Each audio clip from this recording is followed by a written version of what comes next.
Sige po. Anong Kasi sapat nga, mo na, ma'am? Anong plans? bawasan lang siguro. Not too much. Parang dito. Bawasan lang ng konti. Sige po. Ito, gusto niyo yung ganyan talaga. Hindi.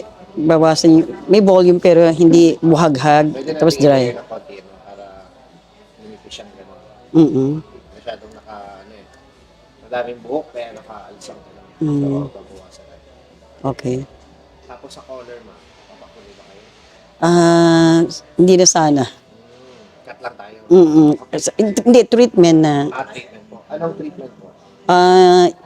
Yung permanent straight, Gusto niyo siyang mas straight. na parang, pero may volume pa rin yun.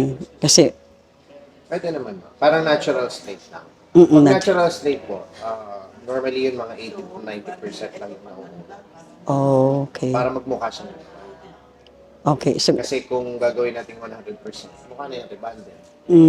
okay. Para na siyang naka-flat siya araw-araw. Okay. So gusto niyo yung may volume, natural lang yung pagkaka-straight niya. Okay. 80 to 90% lang yung mukha natin. Okay. So there's a chance na baka may mga konting wave pag may iwan. Yun yung magsisilbing volume ninyo. Okay. Okay? Sige po. Tapos sa cut, ma'am, yun, pero lang. Okay lang. Sige, ma'am. Tinuyo. Ganun na po itsura nun. Oh. So, natural na yan. Natural straight na. Tapos, di ba ito po yung hair nyo ngayon? Ito yung na-straight natin, na part.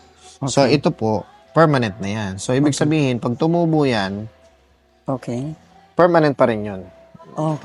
So, ang hindi lang permanent doon, syempre, Yung yung, nasa ibabaw. yung bagong tubo. So, tutubo lang ng tutubo yan hanggang sa totally mawala na. Tsaka mo lang siya ulit pa-retouch. So, sa tansya ko nito, lagpas din to ng 6 na buwan. Kasi 6 months po, ang tubo ng hair mo, mga hanggang dito na. 1 year hanggang dito. Okay. So, malay mo, baka isang taon. Taga saan po ba kayo? Toronto po. Canada pa. Okay. Di bali. Check na lang. Hopefully maka-uwi next. Sige. Thank you so Thank you much. po. Very Okay satisfied po. Alangaan mo na lang, ma'am, ng fora, ma'am. Yes po. Thank you. May paliwanag naman. Correct.